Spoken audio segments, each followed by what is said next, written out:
Hey guys! Welcome back to our fourth class of preschool. Who trades Forex? So let's begin the class with Forex market structure. For the sake of comparison, let us first examine a market that most folks are probably very familiar with, the stock market. This is how the structure of the stock market looks like. By its very nature, the stock market tends to be very monopolistic. There is only one entity, one specialist that controls prices. All trades must go through this specialist. Because of this, prices can easily be altered to benefit the specialist and not traders. Let's know how does this happen? In the stock market, the specialist is forced to fulfill the order of its clients. Now, let's say the number of sellers suddenly exceed the number of buyers. The specialist, which is forced to fulfill the order of its clients, the sellers in this case, is left with a bunch of stock that he cannot sell off to the buyer side. In order to prevent this from happening, the specialist will simply widen the spread or increase the transaction cost to prevent sellers from entering the market.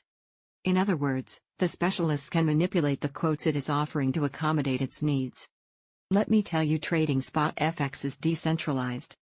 Unlike in trading stocks or futures, you don't need to go through a centralized exchange like the New York Stock Exchange with just one price. In the Forex market, there is no single price set for a given currency at any time, which means quotes from different currency dealers vary. So many choices.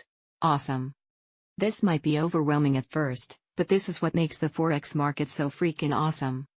The market is so huge and the competition between dealers is so fierce that you get the best deal almost every single time. And tell me, who does not want that? Also, one cool thing about Forex trading is that you can do it anywhere. It's just like trading baseball cards. You want that mint condition Mickey Mantle rookie card, so it is up to you to find the best deal out there. The FX ladder.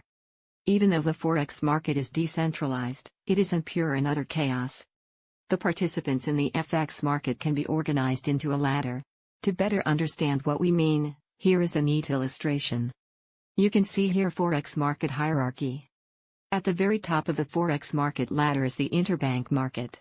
Composed of the largest banks in the world and some smaller banks, the participants of this market trade directly with each other or electronically through the electronic brokering services EBS or the Reuters dealing. The competition between the two companies, the EBS and the Reuters dealing, is similar to Coke and Pepsi. All the banks that are part of the interbank market can see the rates that each other is offering, but this doesn't necessarily mean that anyone can make deals at those prices. Like in real life, the rates will be largely dependent on the established credit relationship between the trading parties. Just to name a few, there's the BFF rate, the customer rate, and the ex-wife you took everything rate. It's like asking for a loan at your local bank. The better your credit standing and reputation with him, the better the interest rates and the larger loan you can avail. Next on the ladder are the hedge funds, corporations, retail market makers, and retail ECNs. Since these institutions do not have tight credit relationships with the participants of the interbank market, they have to do their transactions via commercial banks. This means that their rates are slightly higher and more expensive than those who are part of the interbank market. At the very bottom of the ladder are the retail traders. It used to be very hard for us little people to engage in the Forex market, but, thanks to the advent of the internet, electronic trading, and retail brokers, the difficult barriers to entry in Forex trading have all been taken down. This gave us the chance to play with those high up the ladder and poke them with a very long and cheap stick. Now that you know the Forex market structure, let's get to know them Forex market players. Now let's discuss about Forex market players. Now that you know the overall structure of the Forex market, let's delve in a little deeper to find out who exactly these people in the ladder are. It is essential for you that you understand the nature of the spot Forex market and who are the main Forex market players. Until the late 1990s, only the big guys could play this game. The initial requirement was that you could trade only if you had about 10 to 50 million bucks to start with. Chump change, right? Forex was originally intended to be used by bankers and large institutions, and not by us little guys. However, because of the rise of the internet, online Forex brokers are now able to offer trading accounts to retail traders like us. Without further ado, here are the major Forex market players. First is superbanks. Since the Forex spot market is decentralized, it is the largest banks in the world that determine the exchange rates. Based on the supply and demand for currencies, They are generally the ones that make the bid/ask spread that we all love or hate, for that matter. These large banks, collectively known as the interbank market, take on a redonkulous amount of forex transactions each day for both their customers and themselves. A couple of these superbanks include Citi, JP Morgan, UBS, Barclays, Deutsche Bank and HSBC. You could say that the interbank market is the foreign exchange market. Second is large commercial companies. Companies take part in the foreign exchange market for the purpose of doing business. For instance, Apple must first exchange its US dollars for the Japanese yen when purchasing electronic parts from Japan for their products. Since the volume they trade is much smaller than those in the interbank market, this type of market player typically deals with commercial banks for their transactions. Mergers and acquisitions between large companies can also create currency exchange rate fluctuations. In international cross-border M&A, as a lot of currency conversations happens that could move prices around. Third is governments and central banks. Governments and central banks such as the European Central Bank, the Bank of England and the Federal Reserve are regularly involved in the forex market too. Just like companies, national governments participate in the forex market for their operations, international trade payments and handling their foreign exchange reserves. Meanwhile, central banks affect the forex market when they adjust interest rates to control inflation. By doing this they can affect currency valuation. And the last major forex market players is the speculators. In it to win it.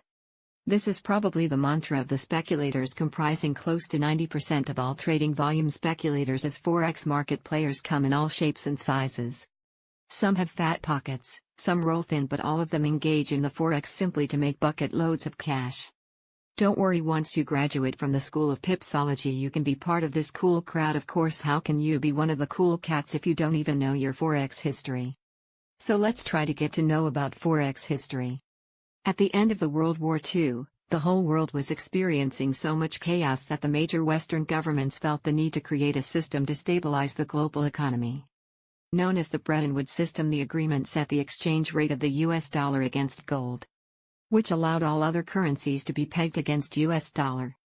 This stabilized exchange rates for a while, but as the major economies of the world started to change and grow at different speeds, the rules of the system soon became obsolete and limiting.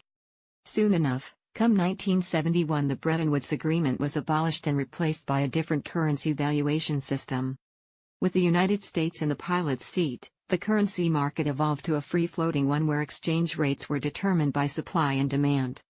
At first it was difficult to determine fair exchange rates, but advances in technology and communication eventually made things easier.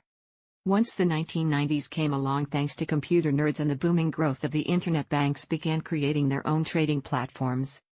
These platforms were designed to stream live quotes to their clients so that they could instantly execute trades themselves. Meanwhile, some smart business-minded marketing machines introduced internet-based trading platforms for individual traders. Known as retail forex brokers, these entities made it easy for individuals to trade by allowing smaller trade sizes. Unlike in the interbank market where the standard trade size is 1 million units, retail brokers allowed individuals to trade as little as 1,000 units. Retail forex brokers. In the past, only the big speculators and highly capitalized investment funds could trade currencies, but thanks to retail forex brokers and the internet, this isn't the case anymore. With hardly any barriers to entry, anybody could just contact a broker, open up an account, deposit some money, and trade forex from the comfort of their own home. Brokers basically come in two forms. First, market makers, as their name suggests, make or set their own bid and ask prices themselves. And second, electronic communications networks, ECN, who use the best bid and ask prices available to them from different institutions on the interbank market. Let's discuss about market makers. Let's say you wanted to go to France to eat some snails. In order for you to transact in the country, you need to get your hands on some euros first by going to a bank or the local foreign currency exchange office. For them to take the opposite side of your transaction, you have to agree to exchange your home currency for euros at the price they set. Like in all business transactions, there is a catch. In this case, it comes in the form of the bid-ask spread. For instance, if the bank's buying price, bid, for Euro USD is 1.2000, and their selling price, ask, is 1.2002, then the bid-ask spread is 0.0002. Although seemingly small, when you're talking about millions of these forex transactions every day, it does add up to create a hefty profit for the market makers. You could say that market makers are the fundamental building blocks of the foreign exchange market. Retail market makers basically provide liquidity by repackaging large contract sizes from wholesalers into bite-sized pieces. Without them, it will be very hard for the average Joe to trade forex. Electronic Communications Network. Electronic Communication Network is the name given for trading platforms that automatically match customers' buy and sell orders at stated prices. These stated prices are gathered from different market makers, banks, and even other traders who use the ECN. Whenever a certain sell or buy order is made, it is matched up to the best bid-ask price out there. Due to the ability of traders to set their own prices, ECN brokers typically charge a very small commission for the trades you take. The combination of tight spreads and small commission usually make transaction costs cheaper on ECN brokers. So guys, fourth class of preschool Who Trade Forex is completed. In next class we will cover why trade Forex. So stay tuned.